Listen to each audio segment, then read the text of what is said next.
Greetings and welcome to another special episode of Modern Modding Showcases. This time around we're going to be looking at the newest release from Province Cyrodiil, the Island of Stirk.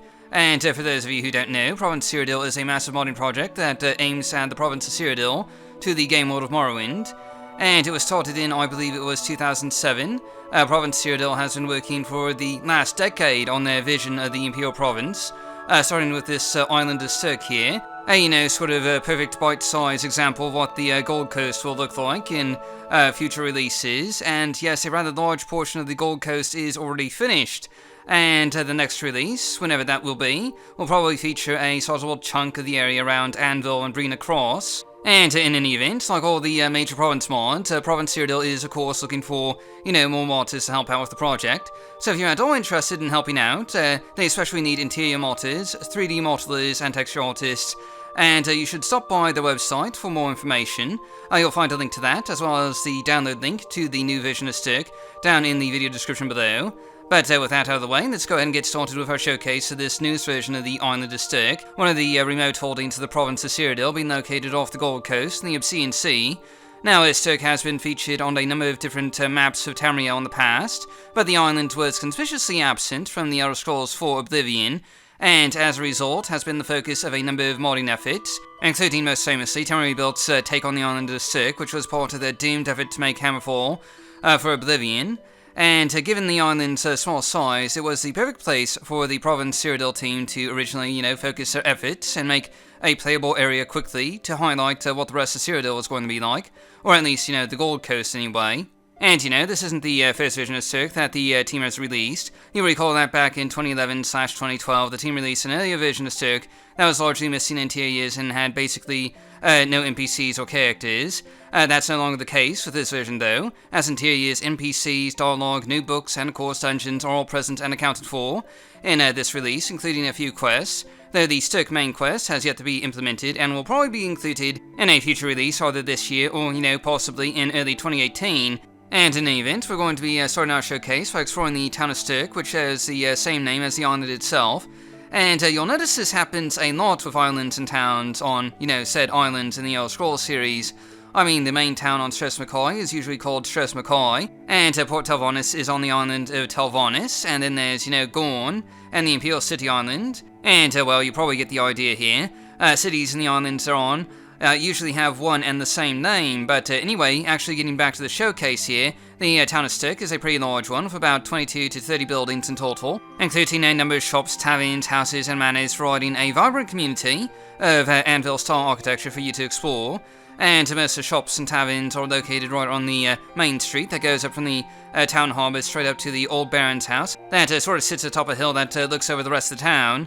And the rest of Stirk is made up of side streets and plazas where you'll find the homes of the wealthy right off the side of the Baron's old house, and some more lower class residences located closer to the city gates, where most of the town's underclass, including fishermen and dock workers, live. And going outside the city for a bit, the main settlement on Stirk kind of sits right in the middle of the island here, but there's a few buildings located outside the town gates, notably the occasional house or two, and a graveyard which has access to an Imperial-style crypt. And while the crypt is, kind of close to town, it is nonetheless a bit dangerous, so be careful should you, wander in there. And otherwise, the road here leads up to a scenic overlook that provides some decent views looking over both the town and the Obsidian Sea, with some ancient Ayleid ruins heading to the landscape here, the remains of an old Ayleid outpost connected to a nearby naval fortress, which again we'll be taking a closer look at here in a few minutes. But anyway, heading back into town, we're going to be taking a look at a handful of interiors from around Stirk to, show you what some of these shops, taverns, and residences look like,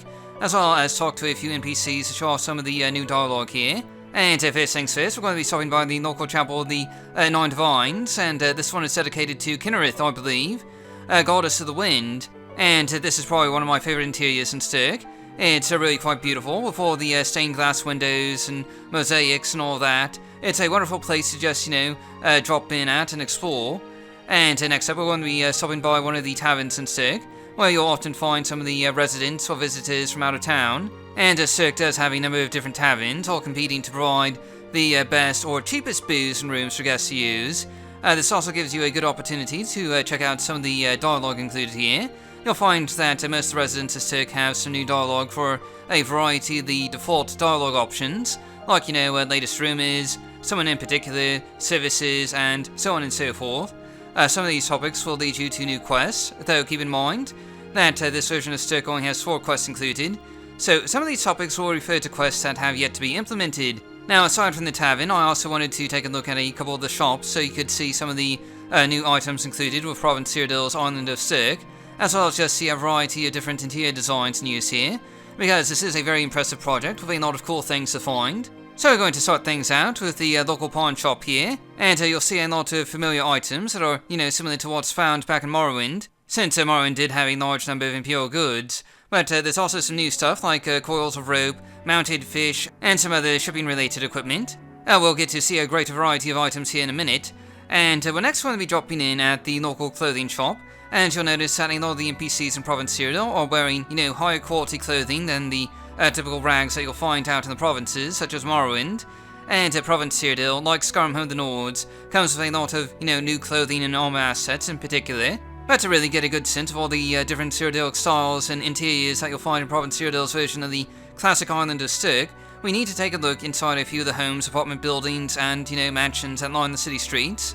And its first residence that we're going to be stopping in at is a sort of communal residence of fishermen, and you'll notice they have an extremely detailed kitchen, and this actually marks one of the major differences between Morrowind and Province Cyrodiil. Most of the homes here have fairly large and cluttered kitchen and dining areas, with usually some evidence of the local cuisine, which depends heavily on fish, since of course this is an island. But anyway, we're going to check out the rest of this house here, and you'll notice a lot of stained glass windows in the homes here, as well as other various new bits of clutter, which is especially noticeable in the top set of rooms here, where there's a lot of fishing equipment, the tools of the trade for the locals here. And stopping by another store, this one is more of a general goods shop with a variety of miscellaneous items for sale, including weapons and armors, and you'll notice there's a number of, new fruits and booze-related drinks for sale along the bookshelves and, counters here, as well as plenty of new artwork in terms of, tapestries and potted flowers. There's naturally going to be a lot of new alchemical ingredients on the Island of Stirk, as you might expect, and that includes a fair amount of new plant life. Now we're going to look at just a couple more interiors here, starting with an upper-class mansion, and you can, really get a sense of some of the new stuff included here, with this impressively cluttered kitchen, where you'll find a variety of cooking ingredients, such as a variety of fish that are pretty much ready to go on the skillet.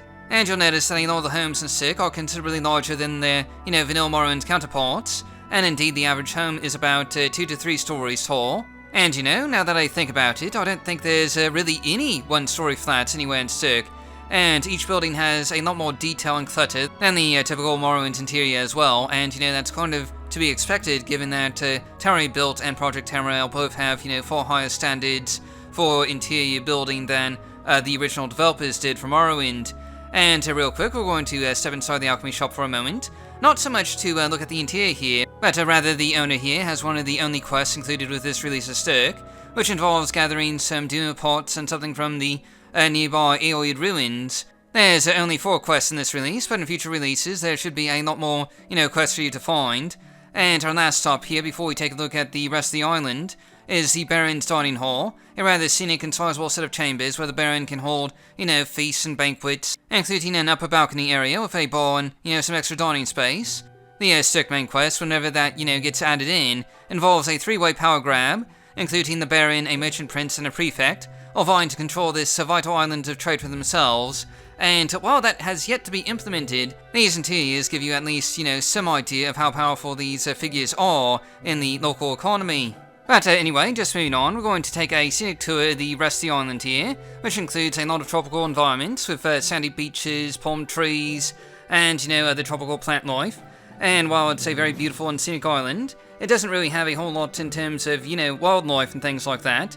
You'll mostly find mud crabs, well, not really mud crabs per se, not the Morrowind variety anyway. They're a new type of mud crab found along the shores of Stirk, and besides those, you'll also find mostly just rats, and maybe the occasional goblin out in the wilderness. And most of the danger on Stirk doesn't really, come from the wildlife so much as the pirates, smugglers, and other nefarious ne'er-do-wells that inhabit the island, as we'll get to more later on. And now you'll find a number of dungeons and other locations poking out from amongst the palm trees here on Stirk, including ancient Colovian barrows, smuggler caves, goblin hideouts, and of course Ayleid ruins, but a large portion of the content added in this release of Stirk is actually underwater.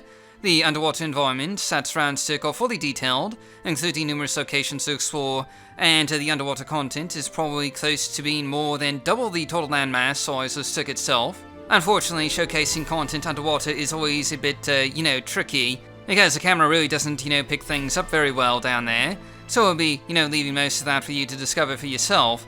And to that said, we're going to get back to looking at the rest of the island of Stirk here, and one of the most notable landmarks on Stirk, besides the Imperial town on the other side of the mountain here, is a massive and ancient Ayleid naval fortress that occupies pretty much the entire northern half of the island here, with a lot of that classic Ayleid architecture. There's actually 2 large sets of Ayleid ruins included in this release of Stirk. The other one is on a smaller island, just to the south of Stirk itself, and as we'll see in a few minutes, they include, fully built-in tile sets, and interiors filled with hostile opponents for you to fight, including a few smugglers that are actually camping around the exterior of this Ayleid fortress. And this is really probably one of the highlights from Province Cyrodiil so far, since the Ayleid architecture is one of the most memorable additions from the Elder Scrolls 4 Oblivion. And even though the team is going in a vastly different direction than Bethesda in terms of the province of Cyrodiil, they're keeping the Ayleid ruins that you'll find all over the Imperial landscape. And there's actually a number of Ayleid ruins that have already been finished between the cities of Anvil and such on the mainland, that you'll get to explore in future releases. And anyway, just moving on here, probably one of my favourite parts of these Ayleid ruins is this large exterior cave that these Ayleid ruins just, sort of sit atop of, providing for an amazing and scenic location where old Ayleid towers are standing right over the gaping maw of a coastal cavern, complete with smugglers' docks and, a couple of rowboats here and there, and just a beautiful amount of detail in here. While this is a bit of a dangerous area, what with the, pirates right next door and all that, this is probably one of the places I spend the most time at on the island of Stirk, just, lounging around and enjoying the scenic beauty here. It's a very relaxing spot, even if it is, right next to a major dungeon entrance that leads up into the Ayleid ruins above. And, this area is especially scenic in the evening hours, but I'm trying to cut back on my overusage of footage from, late in the day, since I've been getting complaints that the V-recording is sometimes too dark to see on YouTube, hence why we're recording most of the Stirk showcase in the middle of the day here. Now, as I mentioned before, there is a pirate hideout nearby. After all, Stirk is, right in the middle of the Obscene Sea, which is, pretty famous for, you guessed it, pirates. And this pirate encampment here, which includes a number of tents that kind of, reminds me of the bandit camps that you see back in the Elder Scrolls 4 Oblivion, is home to a number of smugglers and pirates who will, pretty much attack you on sight. So, just be careful when exploring these outer islands around Stirk. Some of them do hide dangers or just, some lost treasure, and of course some of these smaller islands are just, wilderness. Either way, you'll notice this pirate hideout is directly opposite of Stirk, presumably to, keep it out of the way of Imperial patrols. And anyway, we're going to be ending our scenic tour of Stirk here in a minute, even though we haven't, shown off the entire island here, because again, as always, I'm trying to, avoid spoilers. And you really should, play Stirk for yourself. There's really no reason not to. It's pretty much compatible with everything, including Tower Rebuilt, Morrowind Rebirth, and Skyrim Home of the Nords. And it really doesn't have any mod conflicts of any kind that I know of. And plus, as I mentioned before, the surface area here is only the tip of the iceberg in terms of content. There's a massive seafloor to explore, including hidden shipwrecks, scenic underwater ravines, and, much more. But we're going to go ahead and move on to our dungeons portion of our showcase, taking a look at just a few of the dungeon interiors that you'll find on the island of Stirk. And to keep in mind, there's about a dozen or so dungeons in total, which are ranged in size from utterly massive to moderately small. And first up, we're going to explore one of the 2 main Ayleid ruins included in this release. And I have to say, the Province Cyrodiil team just did an amazing job with these. The Ayleid ruins here look almost exactly like those found in Oblivion. And I'm speaking as someone who, just recently played Oblivion. Though I understand that in most circumstances, saying that something looks like it's from Oblivion isn't exactly a compliment. But in this case, I do mean that in a positive way. The art design for the Ayleid ruins is quite excellent. And you'll feel like you're exploring a piece of Cyrodiil when you first start delving into the depths of these ancient ruins for the first time. And a lot of the stuff that you might remember from Oblivion is still here, like those magical crystals that you can collect, or, as we'll see later on, Father Stones. And the entire tile set here is nearly identical to the one found in Oblivion, minus the traps anyway. Or at least I haven't really, seen a lot of traps yet myself. And now it should be noted that because all the new assets included here are part of the Cyrod data package, there are also modest resources which can be used in any modding project. So if you're looking to, make your own Ayleid ruins, you can absolutely use this tile set for your own mods. And just moving on, there's also some pretty massive chambers deep in the darkness of these Ayleid ruins, including these rather large halls here, which again look a lot like something from Oblivion. But keep in mind, this place isn't empty. There are a few hostile opponents for you to face, mostly scamps and other Daedra, but who knows, you might encounter something else down here. And anyway, before we move on to another one of the dungeons included with Stirk here, I really wanted to show off the Stone chamber here because it looks absolutely fantastic. Arguably, better than in Oblivion with all these magical particles in the air. I think these might have been based off of Cyrodiil's 9875's particle replacer for the Dunwich Strongholds that was released last year. And in any event, the effect here is just fantastic. But moving on to our next dungeon here, we're going to be stopping by one of the Colovian barrows found on Stirk. These are really old burial mounds where Colovian dead were, stored before the move to more traditional cemeteries and Imperial-style crypts.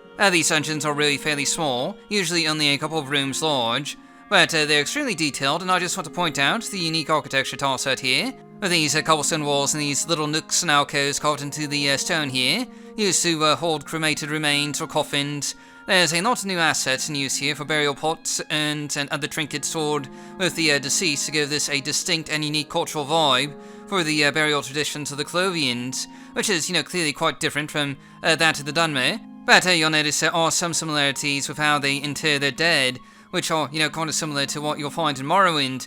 And finally, we're going to be taking a look at just one more dungeon here, a set of goblin caverns that you'll discover on the island's northern side. And keep in mind, these are hardly the only types of dungeons that you'll find in Stirk. You'll also discover grottos, Imperial crypts as mentioned before, and smuggler caves. But this should, give you a pretty good sample of some of the dungeon delving you'll get to do. And again, goblin caves are something that was featured a lot in the Elder Scrolls IV Oblivion, with various goblin tribes. And they're making a return here with Province Cyrodiil. And this is actually a fairly large cavern complex with the usual assortment of, goblin trappings, such as cages for rats that they use as a food source. Staked fish, cooking fires, some sleeping areas, and the usual goblin stuff. You'll notice that the caves here do of course use a new tile set. These aren't the same old caves from vanilla Morrowind, but rather a new style of cave system that makes a bit more sense for the tropical island environment to Stirk. And obviously there's quite a few goblins in these caves as well, that you'll get to fight through. But we finally come to the end of our showcase here, and this has really just been a quick look at everything included in this new release of Stirk.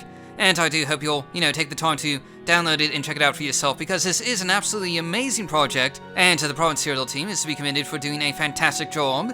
And again, if you'd like to help out with the project, please do stop by their forums and submit a showcase. They could use all the help they can get, and every little bit goes to making the next release come all that sooner. And you'll find a link to their website, along with a download link for Stirk down in the video description below. And thanks for watching, and I'll see you all next time.